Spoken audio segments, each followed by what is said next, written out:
All right, good morning, people of YouTube. So we are back again today with another deck profile. This time we have the updated version for minervamon for EX3. So this deck did not do what anybody expected it to do. Like, everybody expected it to be kind of a slow burn deck. Everybody would take some time at the early format to figure out what it did. And then in the mid to late format, this deck would sweep and just clean house. This deck had a great matchup into Crossheart, which was the bane of everybody's existence, and decks that play a lot of Digimon. So this is one of those decks that was hurt a lot by the ban list because its best matchup is not really being seen anymore. So it's one of those decks that people stopped putting time into.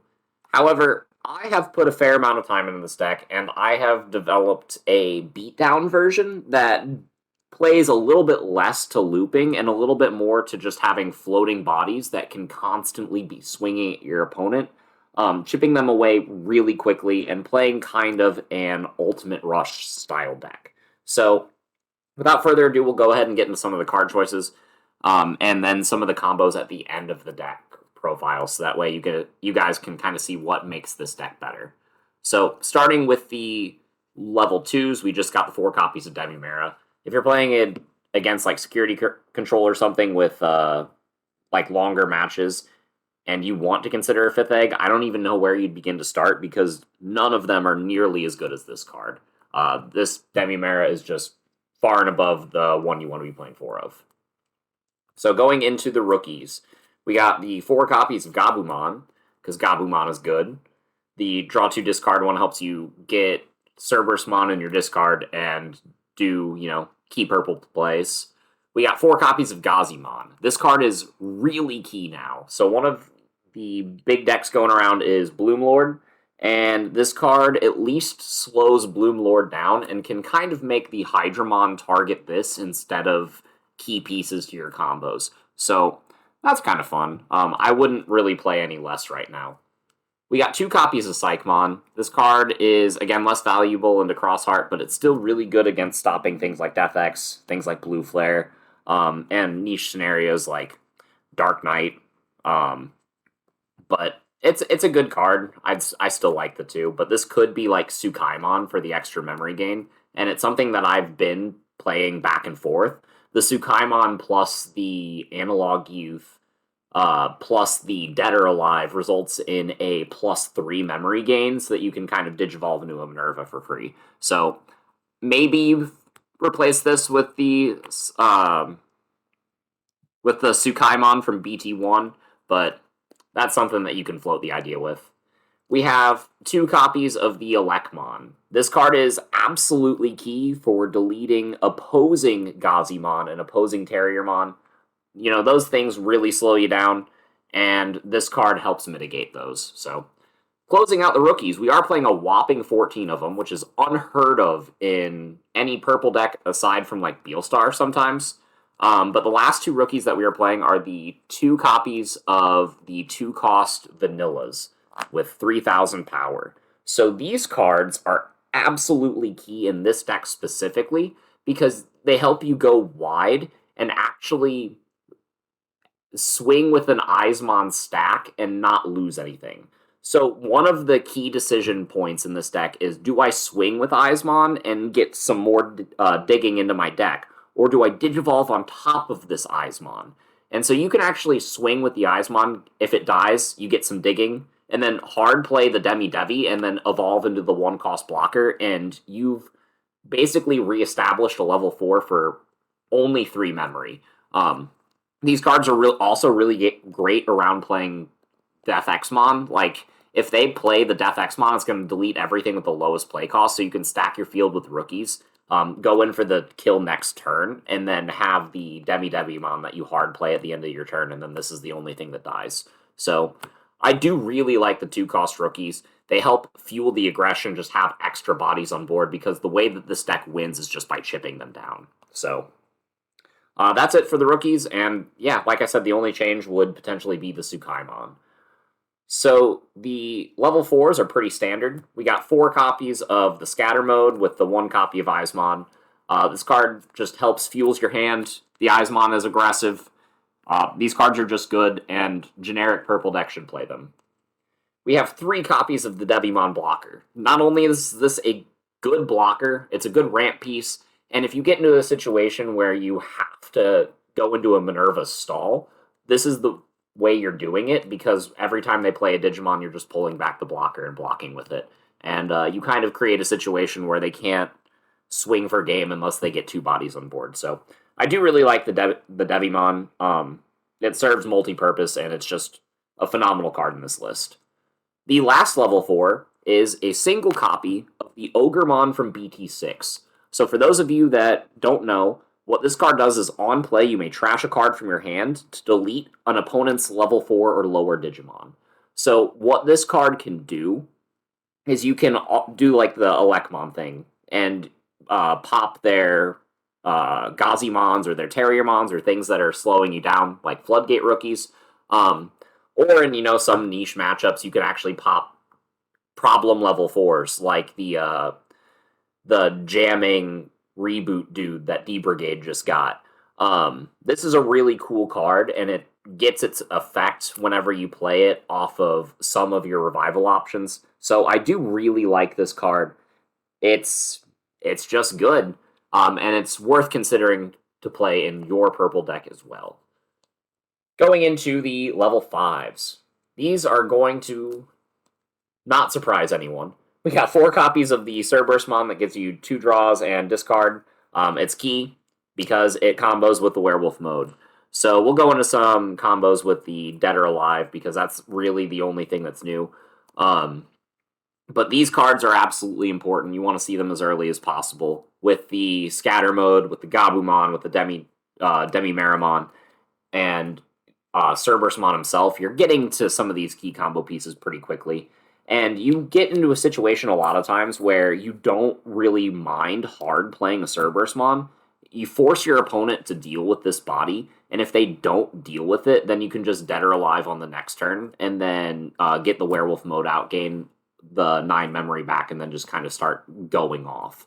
So I do really think 4 and 4 is key, and it's you treat these bodies like they're expendable because they're coming back anyway. You just throw them into your opponent's security, and it's a great time. So rounding out the level 5s, this is one of the most important cards in the deck. We have 2 copies of Lucemon Chaos Mode. So you need to be playing 2. One of the reasons is, spoiler alert, I'm playing a bunch of revival options from my for my option lineup, and pulling this back just to delete a Tamer or a Digimon will put you ahead a lot of the time. You can pull its on-play effect off by pulling it off of Dead or Alive. You can pull it off with the minervamon effect, and just being able to get the Chaos mode into play and just control the board is really, really good, and you need to see 1 early. So that's why I am playing 2. Typically, this card is a brick in the early game, and there are a couple cards in this deck that can be considered bricks in the early game, but I tried to minimize those slots as much as possible in order to play to the beatdown factor so that I can try to win as early as possible. So this may or may not come as a surprise to anybody, but the only level 6 in the deck is the 4 copies of Minerva. This card is really good. Retaliation is great. The on-deletion effect is really great. The ability to just play bodies for free from your trash whenever your opponent starts going off. Like, the ability to match Bloomlord's tempo is kind of nuts. Which is kind of insane. This card is able to swing into your opponent's security, and if it dies, whatever, you get a body back, and then you can kind of also combo. This card is important for the loop, which you can still do. You do play 4 copies of all the cards that do allow you to loop. So if you ever get this deck into a situation where you are in the late game, you can take like 6 or 7 security for free, and just gain all of that memory back in the process. So this card is very important, and you really don't need the Lilithmon or the Junomon or anything like that in this version of this deck, just because of how aggressive this version of this deck is. and I think that this is my preferred way to play this deck. And I think it's the way that this deck is going to be the most successful coming into this format. So the last Digimon I'm playing is the single copy of Death X. I was playing more just because it can be a cheap body that puts on some amount of control. But realistically, it was just adding to the cards that could clump in the early game, so I did decide to cut it to one copy. If I were to add more level 7s to the deck, I think at this point I would add Zwart Defeat, because at least it can come out of security, and I can get into situations where if I don't need the on deletion effect for Minerva, I can actually evolve into Zwart Defeat, pop a Tamer, swing with that, and then revive from darkness the Zwart Defeat, get that, clear a body, and then pull something back, and then start going off my combo that way. So that is something to consider, but I do think the one Death X is still very good. Like I said, it can be a cheap body. It's really good into decks that take you into the mid to late game. And if you have access to the card, I think you should at least try it in this list. So for the Tamers, I did bump Matt up. We are playing 2 copies of this card now. Starting at 3 memory is kind of key, and there are times that you do just want to make sure that you have this card. There are certain matchups where this is more important. So I did decide to bump it up to 2, and if you run into a situation where if you don't need it, you just discard it. It's simple as that. We have 2 copies of Analog Youth. This card is insane in this list. You are popping your Cerberusmon left and right, so this card is always giving you extra eggs and extra memory. This is one of the only reasons that you would consider playing a 5th egg, but honestly, if you get to the point where you're at a 5th egg, you're just winning anyway. Or, I guess, losing, because this deck kind of goes off early. But, yeah, it's a great card. You're gaining a lot of memory. Your Cerberusmon is dying. Analog Youth is going to trigger. And this card alone does not justify playing 5 eggs. So that is not an arguing point. Or at least, I guess it is an arguing point, but it isn't enough of an arguing point. So on to the options, and this is where the list gets great. So this is where you'll see a bunch of purple lists just include a bunch of extra fluff in the deck. You'll see like Death Claws and like just weird stuff. Like sometimes you'll see Memory Boost, and that's great. But purple lists have like a lot of stuff that they can play, and you'll see a lot of people show that off. This lineup is very simple. I play 1 Calling from Darkness because I'm only allowed to play 1. I play 4 copies of Revive from Darkness because this is a loop component, and having access to the loop is stupid. And then we play 3 copies of Dead or Alive. So, Dead or Alive is really dumb. This, if you have the Chaos mode in your trash, and they hit this in security, this is basically a Gaia Force.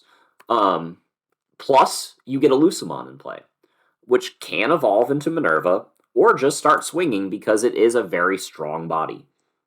Dead or Alive is really dumb. They can also hit this in security while you have a Cerberus in play, because they don't want to like trigger the on deletion, and then you just get a werewolf mode, gain 9 memory, and all of a sudden it's your turn and you have a bunch of extra cards and a werewolf mode.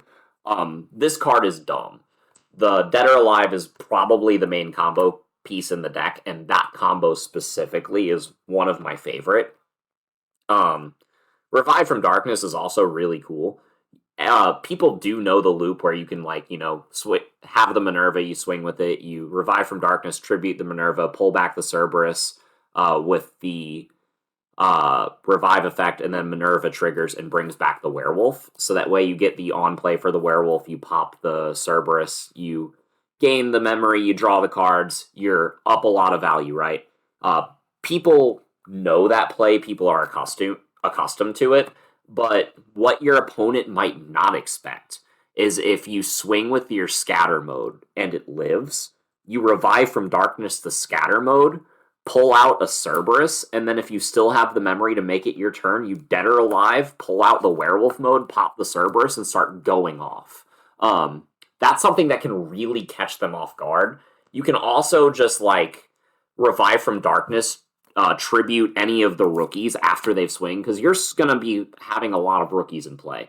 You swing with 2-3 rookies at your opponent's security, and one of them lives. You revive from darkness, get rid of that rookie, and start building the food chain at level 5 that way, you're golden. Like, you are so far ahead off of some of those combos.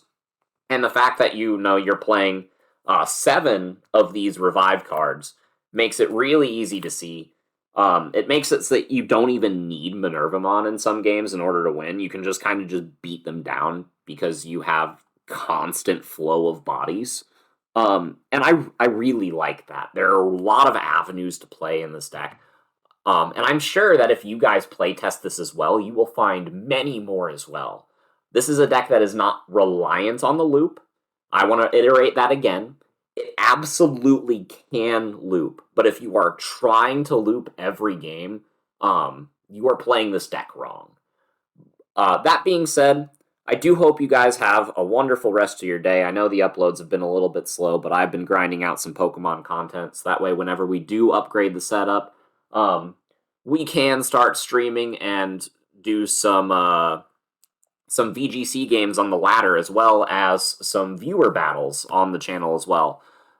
So that'll be a lot of fun. And we will continue grinding out in that game so that I can have teams prepared. We will continue grinding out in this game so that I can have more decks to bring you. And yeah, thank you all again for staying subscribed to the channel and viewing my content for as long as you have. It really means a lot to me. And we will see you guys in the next video. Bye, everyone.